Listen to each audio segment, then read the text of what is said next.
Welcome back to the message recap, where we go over the messages that we had from the previous Sunday. We started a new series. Yep. Started a new series called Promises. Yes, we did. Yep. Did you spot the Where's Waldo's skull? Oh, I saw it. Yeah. I wonder if anyone else saw it. Do you think?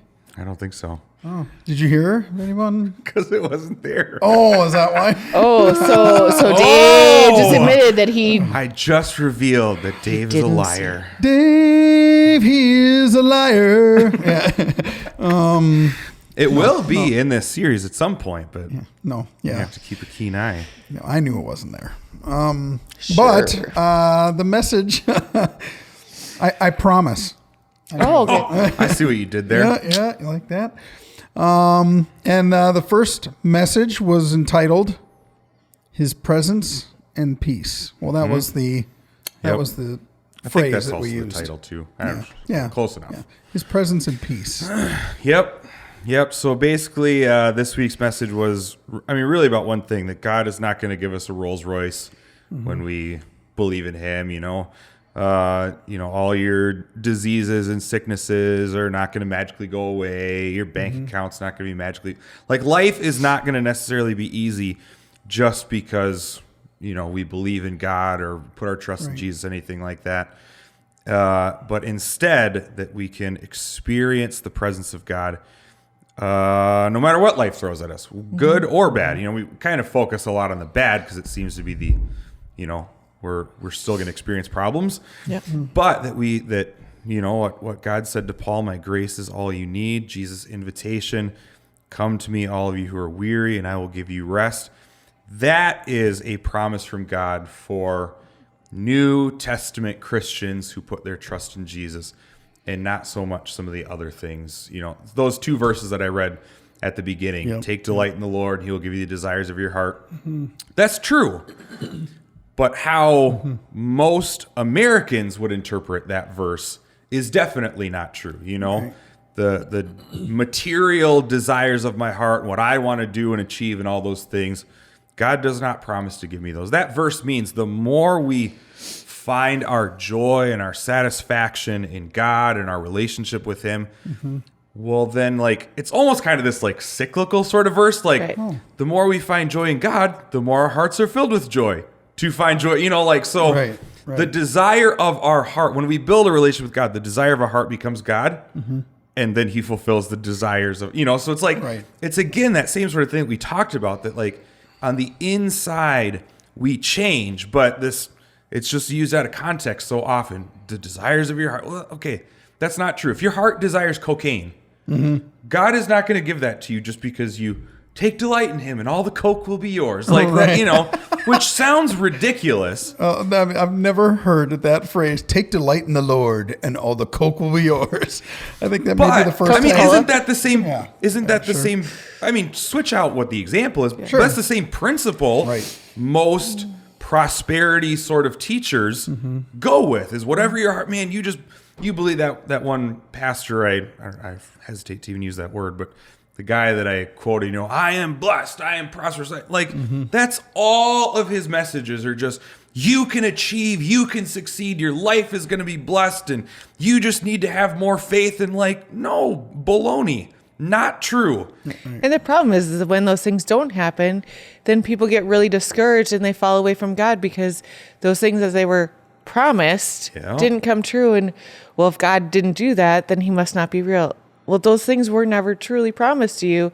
Yeah. It's just somebody told you that these materialistic things were going to come true, and they're not. So often with that, or with the Jeremiah, or tons, pick out lots of stuff in the Old Testament that God spoke specifically to the nation of Israel.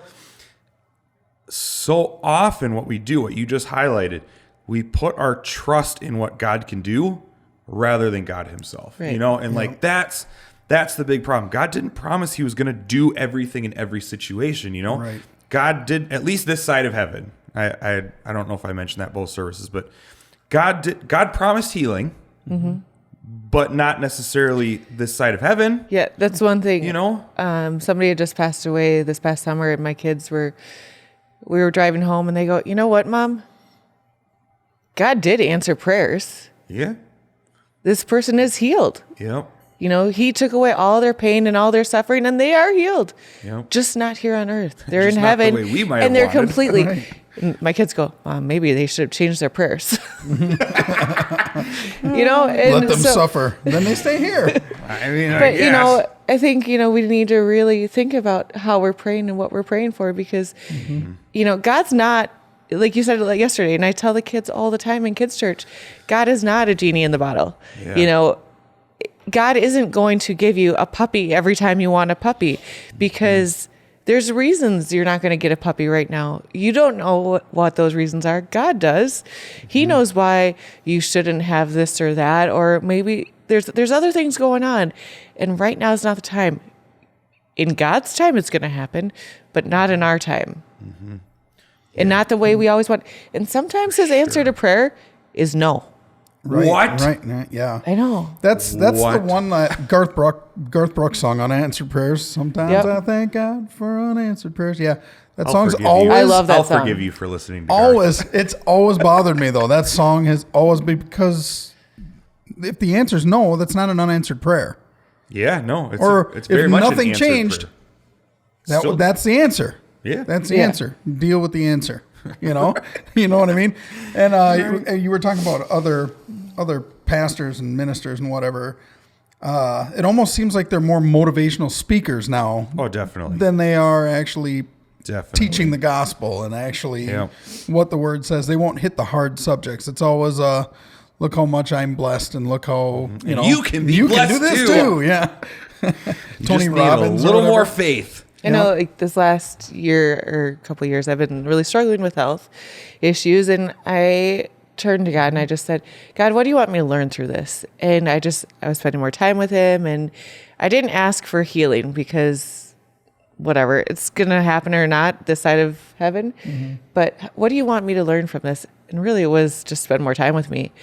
And people looked at me and were like, you guys even said it, like, how can you walk around here? We know you're in pain. We know you're having all these the time. trouble, but we don't see it on you. And I'm like, well, I mean, that's God working through me. Like, that's me spending time with God. And that was the prayer that was answered, Yeah. not the physical healing, but it's just spending time with Him and feeling at peace with whatever is going on. I think that's Christian maturity. I think the if you take this to like just a human to human relationship, or parent versus child, the immature child says, no, I just want ice cream, dang it. And if you don't give me ice cream, then you're not a good parent, and I don't believe you really love me. And like, that's what all of our kids have done, right? Sure. But as you grow up, as you mature, you see, oh no, you didn't do that because you loved me, or you weren't ignoring me, or you saw things differently than I did. And like, hopefully the sooner the better. But most times, after mid-20s to mid-30s, we usually turn around and kind of realize the value of, Wow, they were right. all that sort of stuff. And I think that's what God wants us to do in our relationship with Him. You know what? My grace is all you need, sort of stuff. Like, okay, it's not necessarily about everything I want and these material things and living the easy life. It really is about a relationship with you and spending time with you more than anything else. Like, I can't think of very few times in the New Testament are there like Paul's example or Peter, where they asked for like change the situation sort of thing. More often than not, it's God, you just come and fill me sort of thing, or enjoy the presence of God. Or, Peter writes I think it's Peter in one of his letters, like, hey, God has given us these great and precious promises, and just enjoy them sort of. So like, I don't know, we're just trying to like build maturity, I guess. Right. And even then, Paul, you'd think if anybody's going to get a little favor thrown at him, like, yeah, you're right. You're right, Paul. Like, we're tight. We've met, right? He didn't answer it the way he asked it. Yeah, that's not at not all. how he asked it. I don't know how any prosperity preacher, which you name off a half dozen of them at least, I don't know any of them could with a clear conscience say God is going to materially bless your life, because that's a promise, when we know the example of Paul. Like, Right. that just seems like the most disingenuous thing to possibly say, because it's absolutely not true, And yes, does God give you do things happen, and does God answer prayers with material things? Sure, he does. He does it all the time. Yeah. But, just because I ask for $1 million house doesn't mean I'm going to get it. Yeah. There's a lot of reasons for that. God blesses us without a doubt. But what it looks like It's very different. It's different for all of us. Different for all of us, different based on the time of life we're in, different based on how mature or immature we are in our faith. When Jesus said the thief comes only to steal, kill, and destroy, and I have come that you may have abundant life. Mm-hmm. What did he mean by abundant life? Because there are people who will tell you it's bigger bank accounts and boats and motorcycles and vacations, and will stand up there and preach that, till the day they die. I just think they're wrong, Plenty, again, Jesus, Peter, Paul, the church history, martyrs over the years, missionaries over the years would seem to be overwhelming evidence against that sort of teaching, that it's not about how well our life goes on the outside according to cultural standards.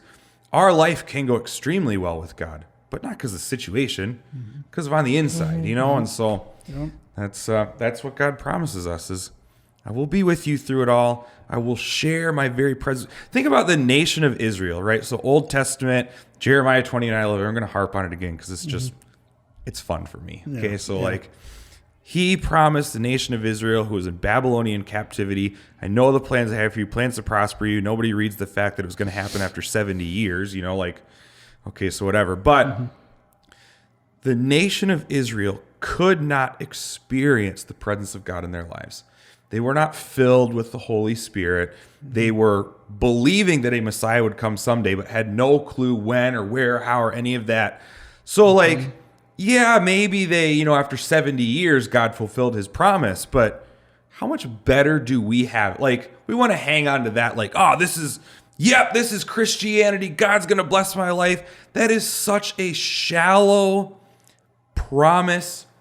Not even to us, but just in general, such a shallow promise compared to what we have now and what God offers us. Does not even compare. And I think the more time we spend with God, the more we realize how true that is. Yep. So, I wouldn't want to go back to the nation. Let alone just the living conditions. And right. But I wouldn't want to go back there and have to live just a duty-filled life of I have to obey these rules, I have to be good enough, and never experience God's peace or his presence, just have to go based off what one prophet for the nation of Israel said at a time, or a king said, and I hope you're right, sort of thing. Yeah. So, but it's different. It's different for us because we've experienced that. So once you experience that, there's no going back from that. If I had a choice between God's promise of his presence or God's promise to the nation of Israel in Jeremiah, I will take this one every single day. Oh, yeah. Well, and the fact of the matter is there's still evil in the world. So whether or not you're a Christian or not, you're going to have troubles in your life. Yep. The difference is that you can go to God with all of those problems, and every time you are knocked down, he's right there to stand by you. He was there with you when it was happening. He knows what you're going through, and that is the difference. Yep. Absolutely. That is what he promises, and that's something that should be one of the pillars of our faith, So awesome. So yeah. Awesome. That was that. It was a great first message for a series. That's it's only sure. downhill from here. Yeah. Oh, geez. So what comes next? What I else like did this God series. promise us? I like it. Yeah, I think the rest of it will be good. Yeah. Yep. Be a good series. It'll be good. All right. Well, we'll see you next week.